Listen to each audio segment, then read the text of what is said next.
Good evening, or good afternoon I should say. My name's Denise.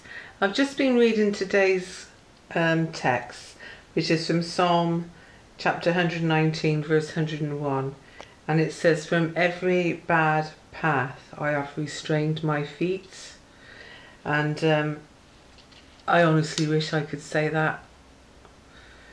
If I had been brought up in the truth and I'd learnt the truth at the very beginning, I could honestly say that I might be able to say those words.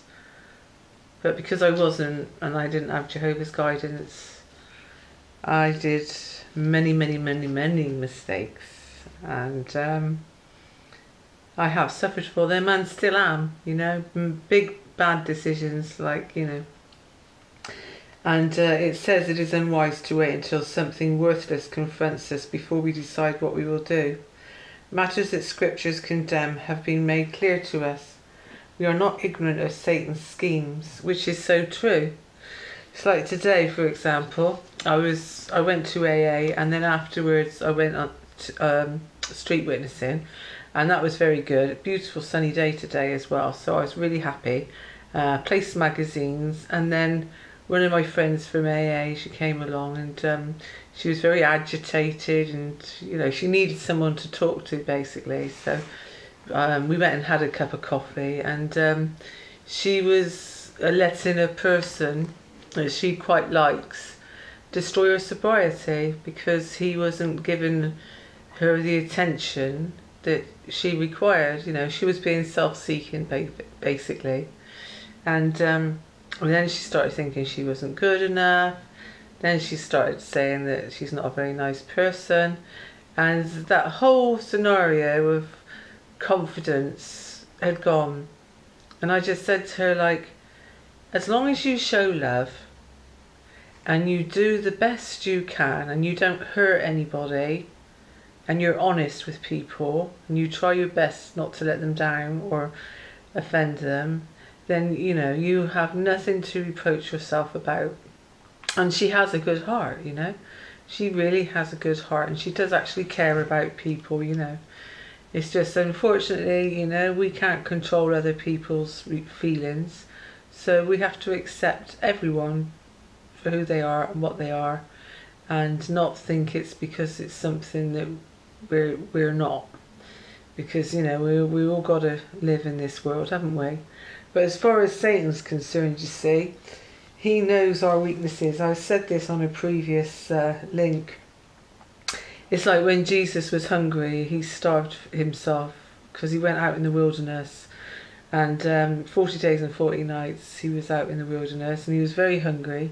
And then Satan comes along and tells him to change this rock into a loaf of bread and to do all these certain things, knowing that that was where Jesus' weakness was. So it's obvious what he picks on. It's like this girl that I was talking about from AA. She's feeling quite lonely at the moment and very isolated, so obviously she's looking for a partner, and she's starting to sort of put all her she's trying to get fixed basically by this particular man that she's attracted to, and he's not sort of playing the game that she wants. I think he just wants friendship. So, excuse me. So she was all agitated, and then she lost her own confidence and that. But that's the way Satan works. That's how he works. He wants us to think we're worthless by tempting us from bad things. He wants us to go, say for example, I'm an alcoholic. He'd love me to go and pick up a pint pot and get drunk and make a fool of myself, because then he has me in his hand and I'm no longer Jehovah's Witness, because I'm drinking and abusing and being greedy and just generally feeding my alcoholism. So I couldn't honestly say that I'm doing God's will. I'd be doing self-will, wouldn't I? My will, which is like what Satan would love me to do. So I have to go really careful and keep away from these pointless things that would turn me around to do sinful acts, And it's not just me, it's everyone in this world. He sees our generations before us, what works He's not clever, he just knows what humans, how they tick and what they like. So that's how he works on us. So we have to be on guard all the time with these things, because we don't want to do what Satan wants us to do. We want to please Jehovah, you know, because if we please Jehovah, we can only benefit, because he knows how we should be living. He knows what's good for us. And that's why he puts counselling and direction in the scriptures. And it goes on to say that do not put it off. If we keep our dedication vow to Jehovah in mind day by day, we will firmly be determined to turn away from what is worthless. Remember, our eyes feed our mind, and our mind feeds our heart. How important it is, therefore, that we keep on considering what is valuable.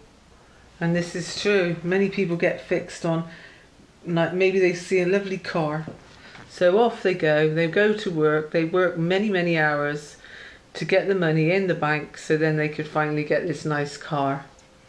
Or they see a nice house and they do the same again. They take on a massive mortgage that they can't ill afford. Then they have to work all the hours. They don't see their family. Their spiritual side isn't. Satan's got them in his grip, because he's got them doing what he wants them to do, and that's fixing themselves with materialism. And it could be the same with anything, drugs or sports. We got this big sport thing going on now in England. Millions of pounds are being spent on it. Why? You know, that money could be going on much more than sports, because that's just temporary. Yeah, there's people homeless, there are people out there that can't afford to feed themselves. I mean, that's in this country, let alone third world. And all that money could be doing some very useful things, but no, it's a pleasure mad world that we live in, and that's what Satan strives on, is that pleasure. He knows that we like to have pleasure, so he gets us to focus on that, whether it be through media, whether it's sports, whether it's holidays. It's all pleasure, you know, all pleasure. So just be careful what you do out there. Today's thought really is to keep focused on God's kingdom, because this is all so temporary, what's going on in this world today, and it won't lead to salvation. It will lead you to debt, mainly, especially now with the way the world is. It will probably lead you to debt and misery. So you know, just keep your feet away from bad paths and restrain yourself, because in the next system, that's when our life starts. That's when we can live our lives in perfect harmony, peace, love, and abundance of everything. Whatever our heart's desires, that's the promise that Jehovah gives us. So just keep focused on the kingdom and the promises and just keep life simple in this system, because the more simple you keep it, the uncluttered it will be, and then you can do more work for Jehovah and show more time for your family and love each other, instead of like a dog eat dog world. I want this and I'm going to get that, and I don't care who I walk on. We don't have to do that anymore, because we're not slaves of this system. Let's be slaves for Jehovah. All right then. So thank you for listening. Take care of yourselves, and I love you all. Bye.